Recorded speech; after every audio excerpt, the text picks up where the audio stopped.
پرون که ستاسو په یاد وي پرون موږ دغه سلري شیټ مو جوړ کړی. صحیح دی. سلري شیټ تاسو په یو دفتر کې کار کوئ 100 کسه 1000 کسه 2000 کسه 1000 کسه هر څو کسه چې کار کوي پکې کې د هغو لپاره تاسو یو ټوټل ډیټابیس جوړوئ. د پی سلیپ څخه هدف دا دی چې زه راځم و دفتر ته معاش زه غواړم ځینې مثلا یا مثلا بانک ته تللی یم په بانک کې زما په اکاونټ کې 25000 افغانۍ مثلا جمع شوي دي. زه راځم بېرته خپل دفتر ته وایم چې ته ماته پی سلیپ راکړه چې تا ماته څو راستولي دي. نو پی سلیپ د هغه لپاره استفاده کېږي. ما فقط دلته دغه راخیستې دي. زه مقصد په فاینانس کې زه کار نه کوم. په دې خاطر باندې ما دا دغه راخیستې دي. زه غواړم چې د دې د رویې څخه جوړ کړم. فقط موږ تاسو ته یا طریقه را معلومه شي. یعنې دا کسان ډېر ښه پوهېږي چې هغه په فاینانس کې کار کوي په یو دفتر کې.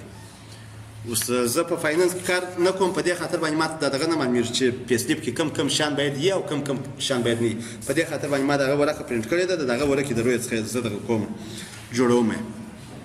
ښه پی سلیپ چې موږ تاسو جوړوو اول د واره مثلا دا خو کولی شي چې مثلا سون یا غټ کړي او یا هم مثلا کوچنی کړي.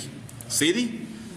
اول د واره مثلا د امپلای په نامه باندې دیم ښه دا پښتو دی. ښه دا ساحه چې مو غټه کړله دا به اوس انګلیسي ته راولم. اول مثلا د امپلای دغه دی مثلا کوډ یا موږ تاسو په عادي اصطلاح باندې امپلای آی ډي ورته وایو. صحیح دی. دې ته سپیس ورکوم. آی ډي مثلا څو ده؟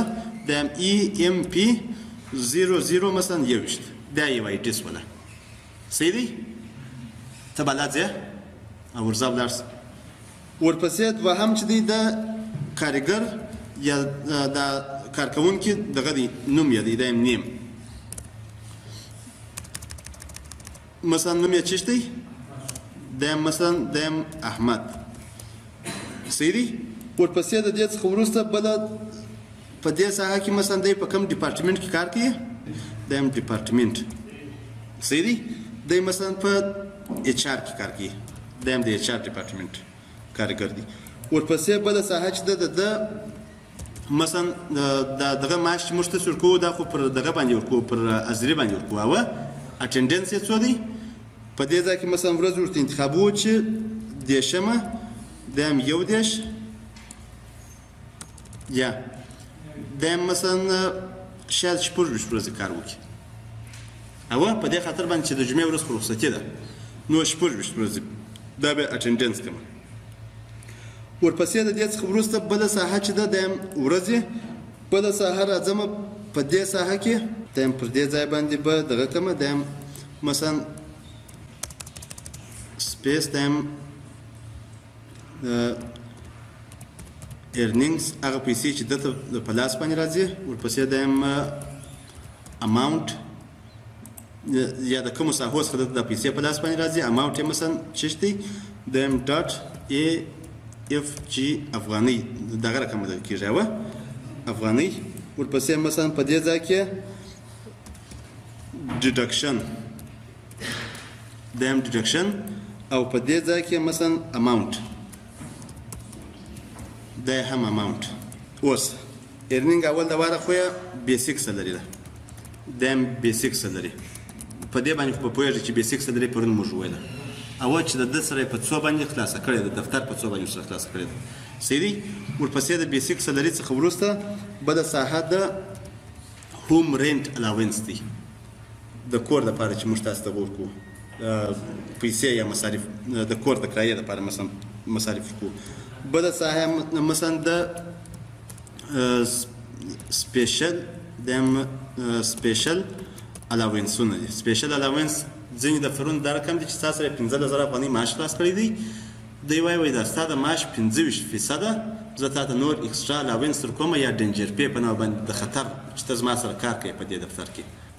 شاید د میډیکل الاونس ورکوي. اوه میډیکل الاونس د میډیکل الاونس. ورپسې بله ساحه چې د مثلا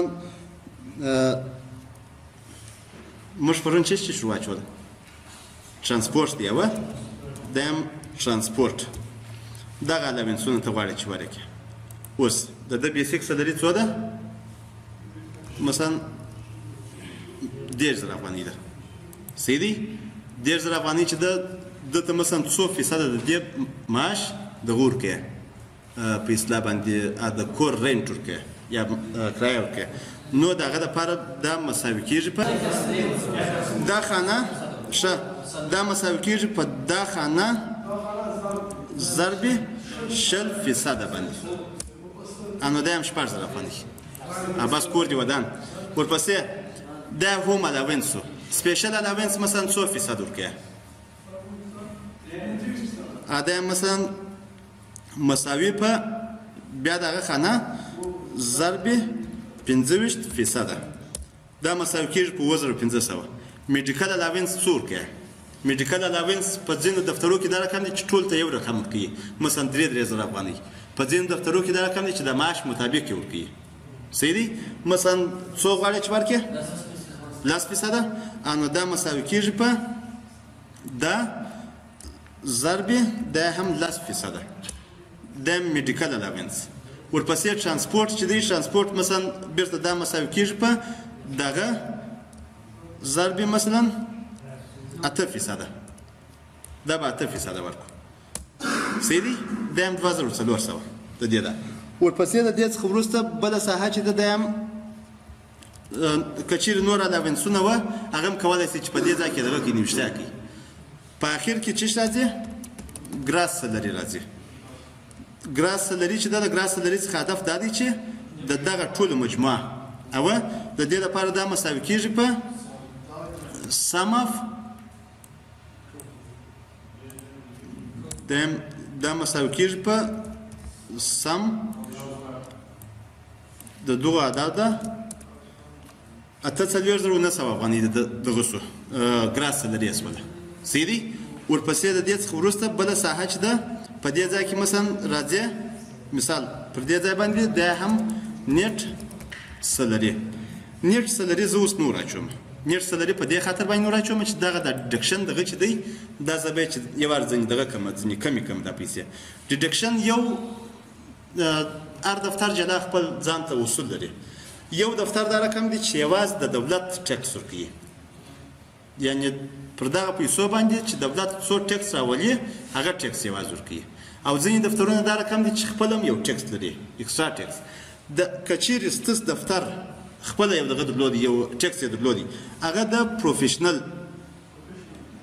پروفیشنل دغه ټکس په نامه باندې یادېږي او دا څو ځینې غواړي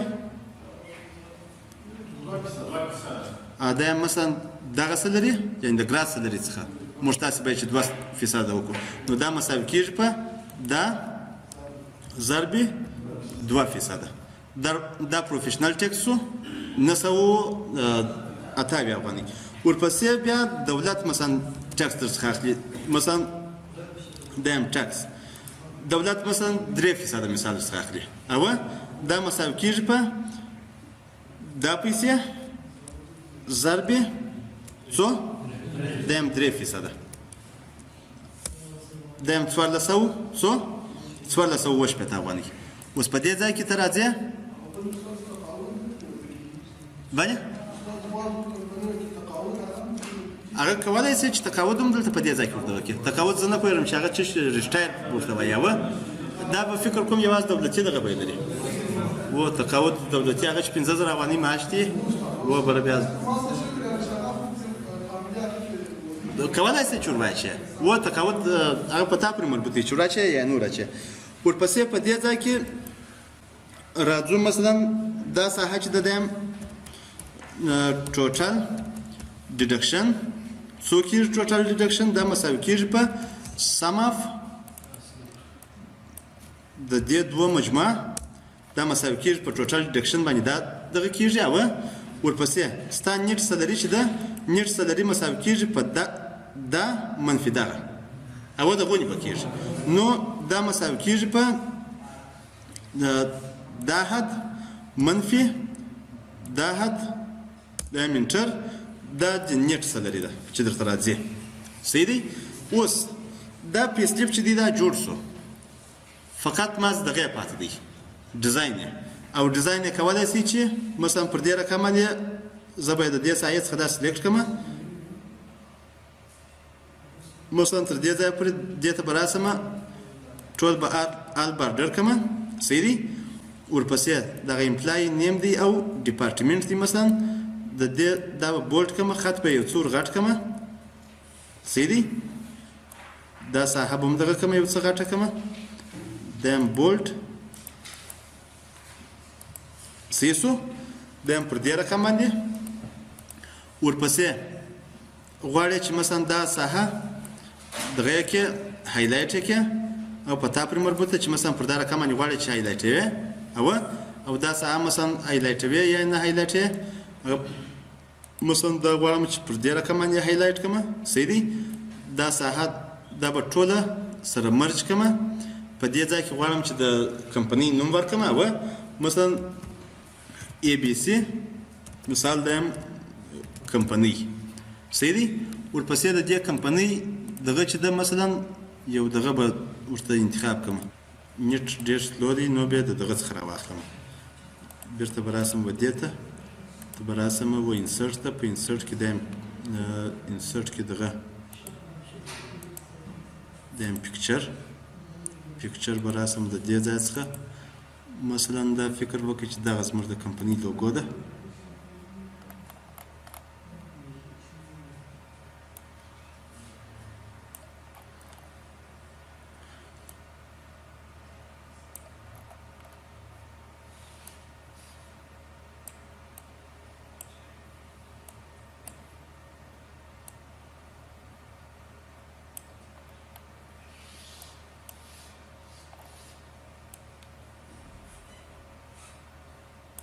دا کول نور دا ساحه چې د مثلا د دې دغه غواړي چې لږه غټ کوي مثلا دا دغه کوي پسې په دغه اخر کې بیا دغه کولای شي چې